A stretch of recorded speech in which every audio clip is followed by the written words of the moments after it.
ሰፋ ያለ ስራ እየሰራን በእንስሳት ሀብት ልማቱ ዘርፍ የምንሰራቸው እንግዲህ የመጀመሪያው የአንድ ቀን ጫጩት ማሳደግ ነው። የዶሮ እርባታ ላይ የእንቁላል ጣይ ዶሮዎችን በወጣቶችም በግለሰቦችም እየተሰሩ ያሉበት ሁኔታዎች ናቸው ያሉ። ከዛም አልፎ ደግሞ የስጋ ዶሮዎችንም እያደለቡ ለገበያም እያወጡ ያሉበት ሁኔታ ነው ያለ። ሌላው ማድለብ ላይ ነው። ማድለብ እንግዲህ ፍየልና በግ አለ፣ በሬ ማድለብ አለ።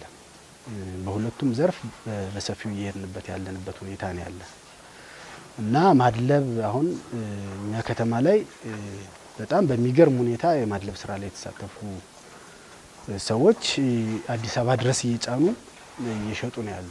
በጣም ትልልቅ በሬዎች ይወጣሉ። እዚህ ከተማ ላይ እንኳን ዋጋቸው በጣም የሚጨምር ቢሆንም ወደ አዲስ አበባ ድረስ እየተጫነ ያለበት ሁኔታ ነው ያለ።